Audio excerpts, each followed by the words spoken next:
Chapter H. Instrumental and orchestral work.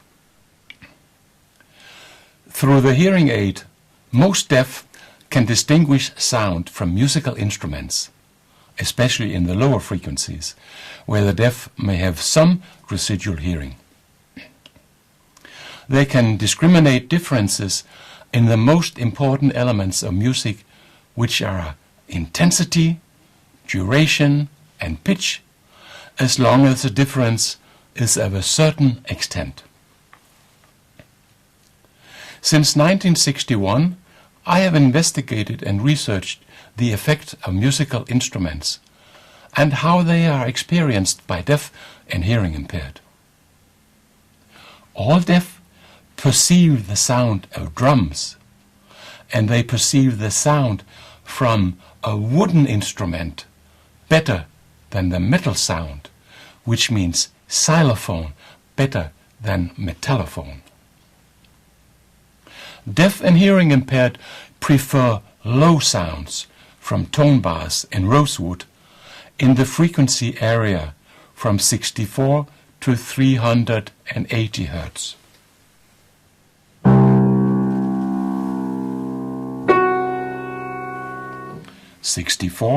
to 380 Hz, simply because they are better heard and felt.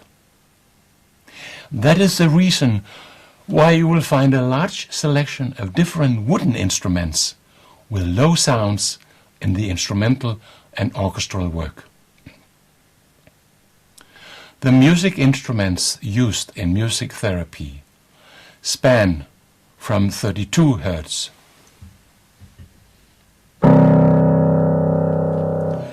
which is 3 octaves below middle C, and up to 4096 Hz, which is 4 octaves above middle C. Deaf has told me that 32 Hz is felt mostly in the feet, 64 Hz around the knees, 128 Hz in the pelvis, middle C with 256 Hz in the chest, 512 Hz in the throat, and 1024 Hz in the head. Higher frequencies are often felt in the crown of the head and in the hair. A very profoundly deaf girl once told me that the highest tone from the soprano glockenspiel, 4 octaves above middle C with 4096 Hz, tickled her in the eyebrows. At the same time, music in that frequency range is an outstanding means to activate and to utilize the residual hearing through the hearing aid.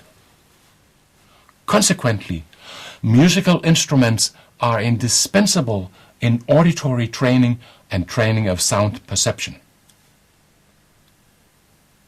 So, music is more than just music. And musicality does not have anything in particular to do with the ears.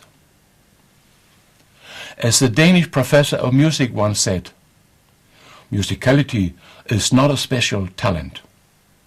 Musicality is part of the common intelligence. All this lives not only in the ears, but in the brain and the soul.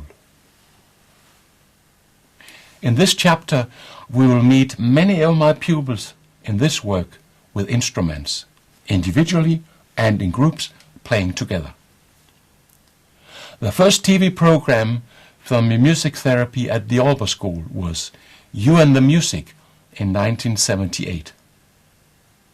After that you will find rhythm groups, an orchestra with off instruments, a melodica group playing on organ, guitar and drums, and finally improvisation on new ethnic instruments from slagwerk percussion, which were donated to the Aalborg School by funds. In an extraordinary part, you will get a good idea of the sound analysis made on some of the instruments and illustrated in the spectral converter. In Chapter D, this analysis is thoroughly accomplished in research purposes.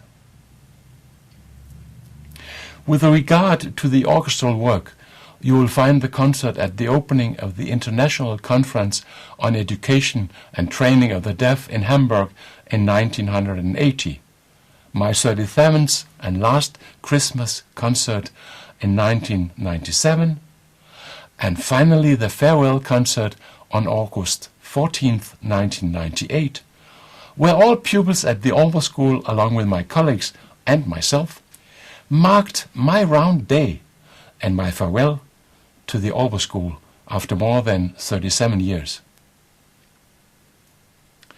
At the end of my workshop in IGMF in Germany 2001, the participants played a series of my music arrangements, which my successor at the Aalborg School, music therapist, Master of Art, Kent Lykke Jensen, just as in the other concert arrangements, has made accessible as PDF files in a world of sound and music.